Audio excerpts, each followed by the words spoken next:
Assalamualaikum warahmatullahi wabarakatuh. Salam Odading. Apa kabar semua? Semua apa kabar? Di kisah sebelumnya diketahui bahwa pelantikan Thor menjadi Raja Asgard terganggu dengan kedatangan pasukan Jotun yang menyusup ke ruang pusaka. Bagaimana kelanjutan kisahnya? Kita langsung ke TKP Odading Capcus.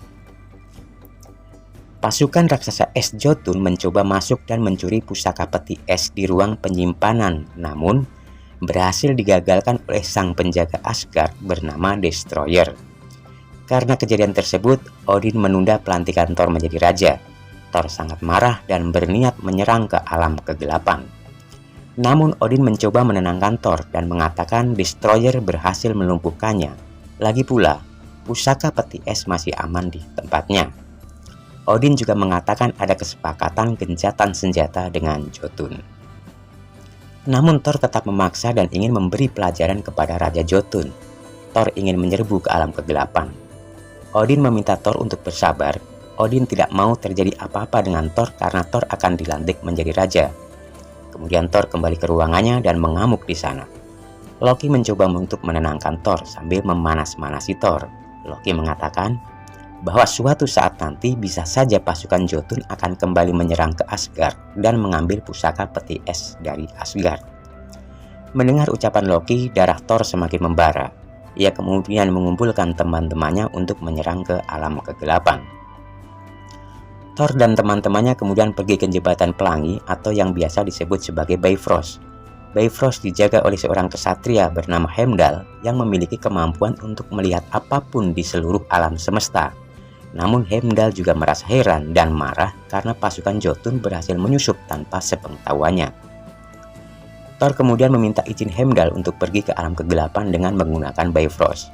Heimdall kemudian mengirim Thor dan kawan-kawannya ke Jotunheim, sebuah planet di mana bangsa Jotun berada, dengan menggunakan portal jembatan pelangi atau Bifrost. Selain sebagai portal, Bifrost juga berfungsi sebagai senjata yang mematikan. Ia sanggup menghancurkan sebuah planet dalam sekejap. Setelah sampai di Jotunheim, mereka bertemu dengan pemimpin raksasa es bernama Laufey. Thor menginterogasi Laufey, bagaimana bisa anak buah Laufey masuk ke Asgard. Laufey menjawab bahwa di Asgard saat ini dipenuhi oleh para pengkhianat. Laufey juga menghina Thor kalau Thor hanyalah seorang anak kecil yang berusaha membuktikan diri di hadapan sang ayah. Thor marah dan menyerang pasukan Jotun dengan palu Mjolnirnya. Terjadilah pertempuran antara Thor dan pasukan Jotun. Semua benda yang tersentuh oleh Jotun akan membeku dan menjadi es, namun tidak dengan Loki. Loki sempat bersentuhan dengan Jotun, namun tangannya berhasil kembali normal.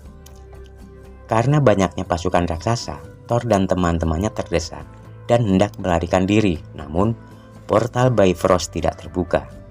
Saat Thor sudah terkepung oleh pasukan Jotun, tiba-tiba portal Bifrost terbuka dengan membawa Odin.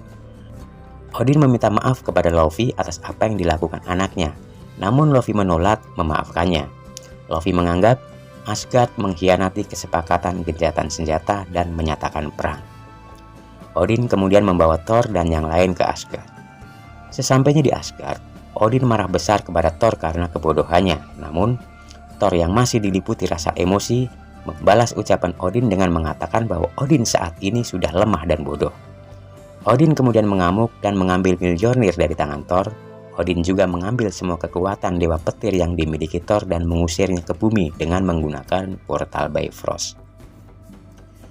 Kemudian Odin membisikkan kepada Mjolnir, jika suatu saat nanti Mjolnir mendapati orang yang layak, maka dia akan mendapatkan kekuatan dewa petir. Kemudian Odin melemparkan Mjolnir ke dalam Bifrost menuju bumi. Saat portal Bifrost terbuka itulah di langit New Mexico muncul aurora yang misterius. Aurora tersebut menciptakan angin puting beliung yang disertai dengan badai besar. 3 orang ilmuwan yang meneliti fenomena alam tersebut mencoba mendekati lokasi dan tidak sengaja mobil yang mereka kendarai menabrak seorang pria yang terbawa oleh badai aurora tersebut.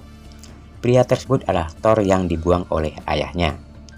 Para ilmuwan tersebut yang diketahui bernama Jane Foster, Darcy Lewis, dan Profesor Eric Selvig kemudian membawa Thor ke rumah sakit terdekat. Sementara itu di tempat terpisah tak jauh dari lokasi tempat Thor terjatuh, seorang warga mendekati kawah meteor yang aneh yang di tengah-tengahnya terdapat sebuah palu yang sangat berat untuk diangkat. Bagaimana kisah Dewa Petir yang kehilangan kekuatannya? Siapa yang akan sanggup mengangkat palu milionir dan mendapatkan kekuatan Dewa Petir? Saksikan di video berikutnya. Terima kasih atas dukungannya. Kita jumpa lagi di video selanjutnya. Wassalamualaikum warahmatullahi wabarakatuh. Salam Odading.